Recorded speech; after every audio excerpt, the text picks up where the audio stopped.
There is some threshold over which people can't quite deny what's happening in front of their faces anymore.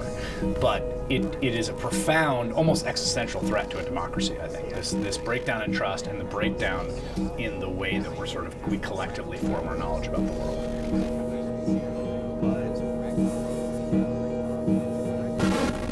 The role of news in society is, I'll go back to Kovach and Rosenstiel and the elements of journalism. They define journalism as the process of giving citizens the information they need to be free and self-governing. And I think that that's probably the most important role of journalism. To provide sufficient information for a democratic polity to make informed choices about self-governance. Remember, media means in between. It's transmitting the culture to a group of people who can't physically talk to each other anymore. We've always been united and we've always been divided. United as a species, but divided culturally, divided in many other ways, perspectives, factions, religions, mindsets, and so forth. Today we have this just bewildering sort of anxiety of choice when it comes to information. You end up having the news just sort of slip its way into your sphere. But sometimes that could be lots of really bad information. That could be an extremely skewed vision of the world. You know, I think the public is really not that trusting of the media anymore. And you see that throughout, no matter what your political beliefs are, because the media is almost becoming part of the problem. One guy is saying it's pouring outside. The other guy is saying it's completely sunny outside. And that's the end of the story. Well, a real journalist pokes his or her head out of the window and says, well, no, actually, it is sunny, or it's pouring, or it's drizzling. It's not enough to say, here's what Nancy Pelosi says, and here's what the Donald Trump tweet says, and then wash your hands and feel, because you've reflected two elite opinions, that you've given a full story. You haven't. That's not democracy. I would say the media has a big impact on elections, ever since, like the 1960 campaign, which had the first televised presidential debates. I think today we're seeing the rise within social media. So it brings a whole nother component to a political campaign. A democracy cannot function without a functioning free press. When information can be suppressed by the government, by corporate powers, by the military, you no longer have a free society. People cannot vote in an informed and meaningful way. The erosion of trust is really dangerous for democracy. Fundamentally, we cannot get knowledge outside of trust relationships. Everything we know basically comes from a trust relationship. When that trust breaks down, and particularly when it gets balkanized into different sort of centers, then you have a really hard time building any kind of basic societal consensus to produce democratic change. I noticed that my students and my colleagues and so forth were so saturated that when people came to me, I could say, there's CNN, there's Huffington Post, there's Fox, rather than any kind of independent thinking. So from an intellectual standpoint, it's much more important for people to be free of their programming. When I put the TV on, I kind of immediately, I already know what the MSNBC and their little team, I already kind of know what their view is going to be. Their view is 100% anti-Trump, 100% anti-Republican. Fox is the right wing, CNN is the center, and MSNBC is the left. MSNBC itself is less liberal now than it is resistance. So they have a lot of conservatives who are there because they don't like Trump.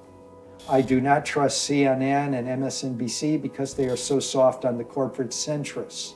I've worked at all of the three cable news channels. I've seen them from the inside. The one that isn't even a news channel is Fox News. All journalism, all speech is bias. And the question is it a bias you can trust? Every media outlet constructs narratives because that's the way that humans communicate.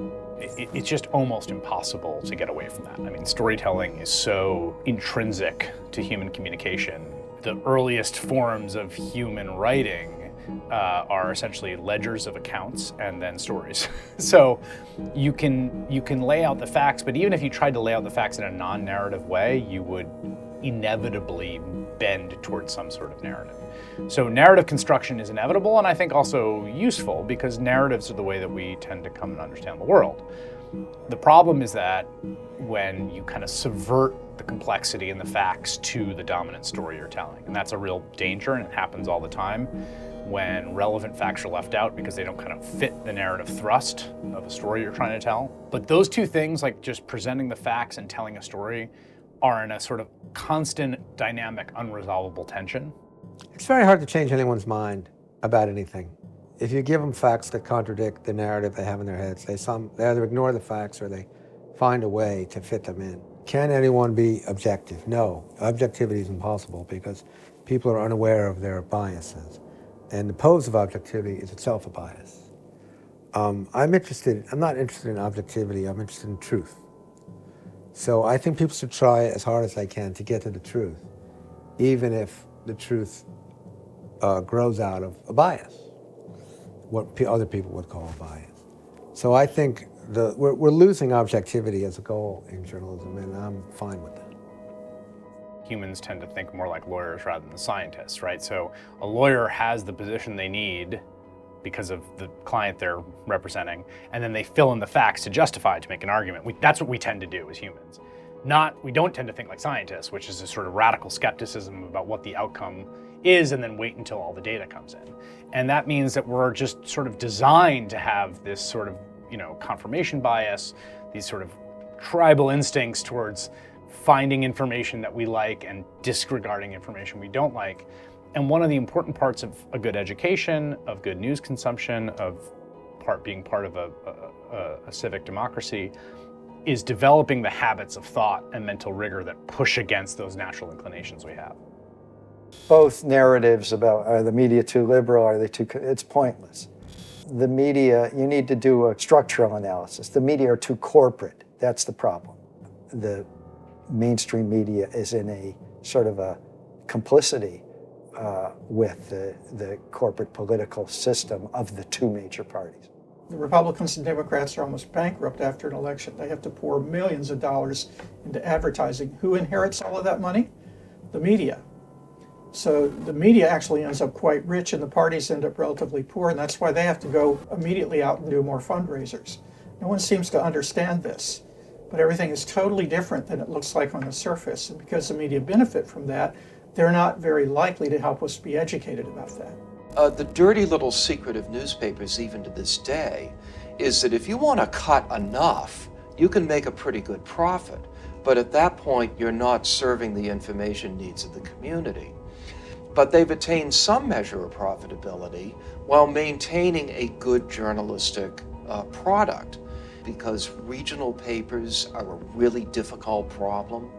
I hope that they'll stand as examples of how you can, just by kind of sticking with it and trying different things, return newspapers to profitability without cutting them so deeply that they're not able to do important journalism.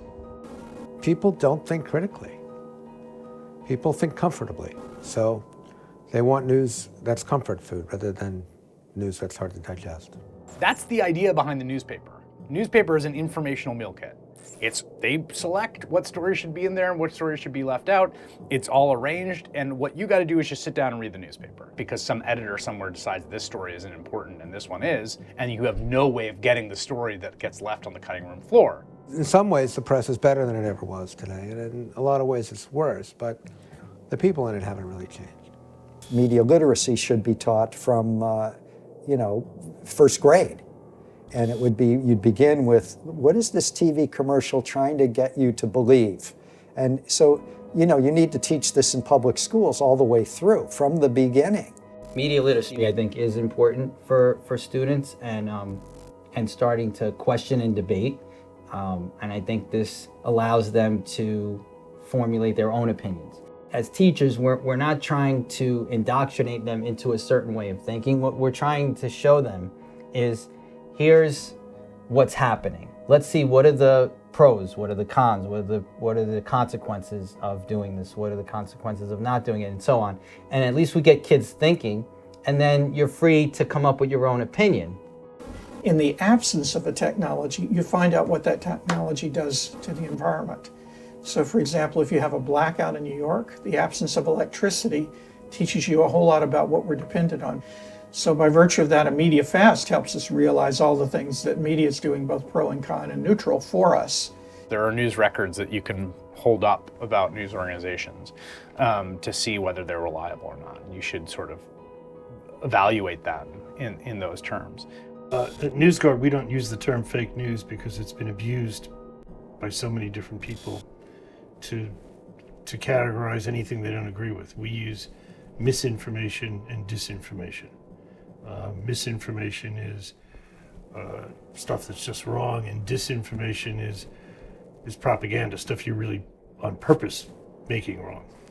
We use journalists, trained journalists, 36 of them, and experienced editors to read the 2,000 plus websites responsible for all the news and information consumed online in the United States and write ratings of them.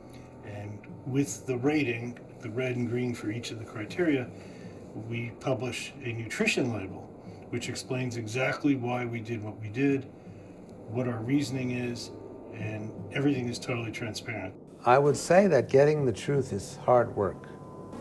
It's hard work for the journalist and it's hard work for the reader. And that's why trust is so important. It has never been easier to find good quality truth-telling news than it is today.